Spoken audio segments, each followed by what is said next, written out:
Life in Fukuoka. Life in Fukuoka. Life in Fukuoka. This program is brought to you by Fukuoka City.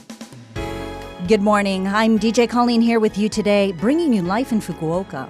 This program was made to give you some information on how to enjoy a comfortable life here in Fukuoka City, as well as share things to do when you go out and other lifestyle information every week. It's only a short program, but make sure you tune in every Monday morning for all of that info in English with me, Colleen. So today we have a guest joining us, David. Good morning, David. Good morning. Well, to start things off, could you just tell us a bit about yourself? Well, I'm originally from United States, Michigan, and I've been living in Fukuoka now for about 23 years. Oh, and I've been living in Japan for 23 years, in Fukuoka for most of that.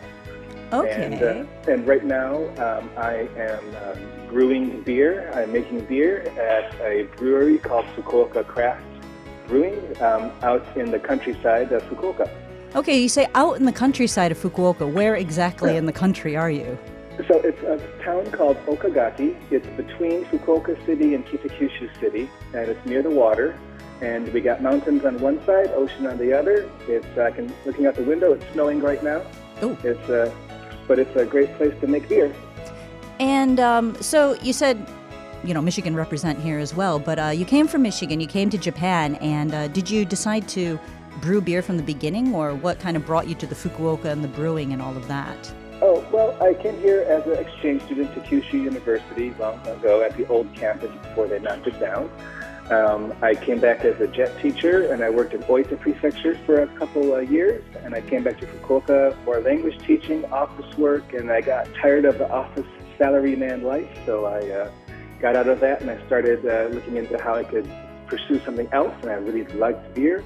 So I started studying how to make beer. I made friends with other brewers active in the area, and now here I am making my own beer. So, of course, there's a lot of people who come here and they kind of, start in the same way. I started in a similar way as you. And then as they continue, they do want to branch out into other things. So what kind of, difficulties or cultural difficulties or shocks did you have as you kind of moved from being a jet into what you're doing now? Well, I think when you go into jet, a lot of the daily work is kind of, you're given directions and you have a plan. You don't have to worry about a lot of the day-to-day of, what you're going to be doing each day. And as I went through different companies and stuff, I think it's the same in any country where you learn new responsibilities and learn new approaches to things.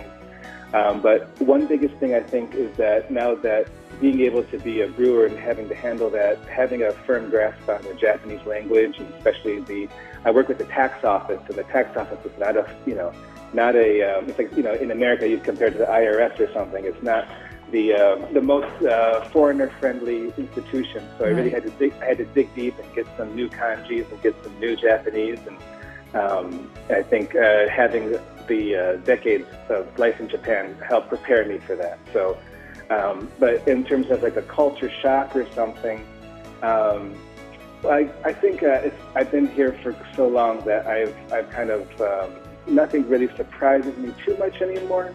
But I think the biggest culture shock I remember is I studied Japanese before I came to Japan, and I came here, and none of that book studying really prepared me for the real life, day-to-day life in Japan, even at an elementary level. So I think if people are thinking about improving their Japanese skills, for me, it's not so much book study as in getting out and day-to-day interacting with people on a regular basis really helps smooth out that curve.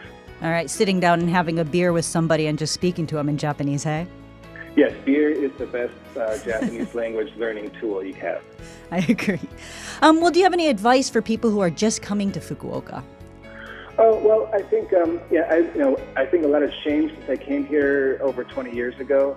But I think it's still a really small city compared to other cities. It's easy to get around, and I think it's worth your time to kind of explore the different areas of the city and get to find places that people might find, like a place for hiking or a place to go downtown, and there's places where other non-Japanese congregate a lot. You can find like your kind of a community or circle of friends that you can relate with.